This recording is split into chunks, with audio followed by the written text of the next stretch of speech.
So this is what the Subaru is for, why we bought it. It's not an overlander. It does have off-road capabilities, but it's not like, you know, great. It's got a kind of a poor angle of attack, but a great ground clearance for a stock vehicle. That's my son in the background blabbing away. But anyway, this is what we got it for. Subaru's asymmetrical all-wheel drive.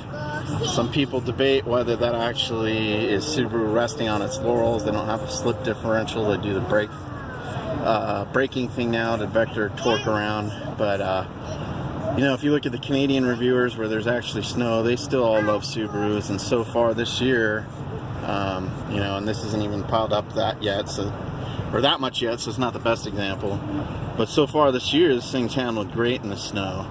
And I drive in it not every day, like in a lot of snow states. I'm up near the Grand Canyon area around Flagstaff, so I do drive in it in the winter, you know, occasionally, and get days like this where they're like, it might snow a little bit, and all of a sudden we have, you know, this is all within the last 45 minutes.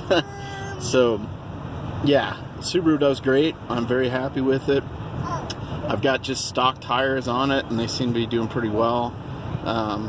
It has slid on me a little bit, but on the day it slid, there was my wife, who's works with law enforcement, said there was something like 30, you know, slide-offs in the canyon. So the fact that me on my stock tires slid 2 feet once while I was driving around, when everybody else is going off the road and stuff, probably because they're tourists and they don't know how to drive in the snow as well.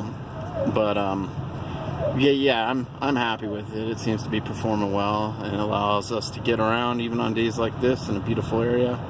So yeah, pretty cool. And I don't know if the camera's really doing it justice. It's coming out pretty good. Like I said, this is on the last 45 minutes. We're supposed to get 3 to 5 inches, which is probably for us a moderate to maybe moderate, slightly heavy load of snow. And this drives pretty well through hills and stuff. Don't have to put chains on it. Might get some winter or snow tires next year. Still debating.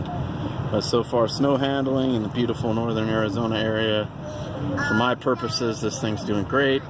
Could be because I'm coming from a 2-wheel drive. This is a heavier car. This has all-wheel drive. So just those two factors, whether it's Subaru's all-wheel drive or just being a heavier car with all-wheel drive, I can't really say personally, but everyone else seems to agree that it handles very well in the snow, so I'm very pleased with it. That's it. I'm gonna stop.